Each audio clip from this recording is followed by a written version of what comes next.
Hello everyone, আমি রিনা এসে গেছি আজকে আপনাদের সাথে একটা নতুন ভিডিও নিয়ে। আজকে আমার লোকেশান ছিল নাউলে। আমি পৌঁছে গেছি আমার টাইম মতো, বাট আমার গিয়ে আমি অবাক।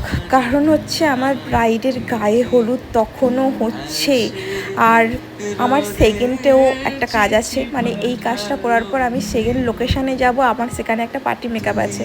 তো অনেক মানে 1 ঘন্টার বেশি ওয়েট করার পর আমার ব্রাইড আমার কাছে এসে পৌঁছালো। তো আমি কাজ শুরু করে দিলাম। আমি এখানে না আপনাদের সঙ্গে কোনো ক্লিপস এই কারণেই শেয়ার করতে পারবো না, কারণ তাড়াহুড়োর মধ্যে আমি কোনো ক্লিপসই নিতে পারিনি।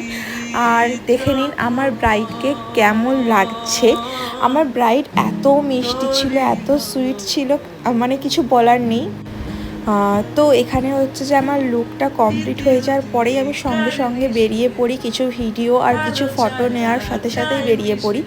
আপনারা জানাতে ভুলবেন না এই লুকটা আপনাদের কেমন লাগলো। আমার তো খুব পছন্দ হয়েছে, মানে আমার পার্সোনাল নিজের খুব পছন্দ হয়েছে, অ্যান্ড ব্রাইডেরও খুব পছন্দ হয়েছে। আমি হচ্ছে যে রিভিউটা নিতে পারিনি, কারণ হচ্ছে খুব দেরি হয়ে গেছিলো। এনাদেরও তাড়াহুড়ো ছিল, আমারও তাড়াহুড়ো ছিল। বাট হচ্ছে সেকেন্ড দিনে আমি রিভিউটা নিয়ে নিয়েছিলাম ওনাদের কেমন লেগেছিলো, তো সেটা আপনাদেরকে সেকেন্ড ভিডিওটা দেখিয়ে দেব। আর এরপর হচ্ছে যে আমার নেক্সট লোকেশান ছিল বাগনানে। আমি তাড়াহুড়ো করে বাগনানে চলে আসি। বাগনানে এসে এখানে আমার একটা দিদি ছিল যার পার্টি মেকআপ লুক ছিল। এই পার্টি মেকআপ লুকটা আপনাদের কেমন লাগলো সেটা আমাকে জানাবেন।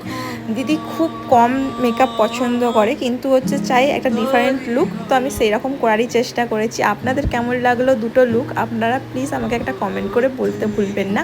তো আজকের জন্য টাটা।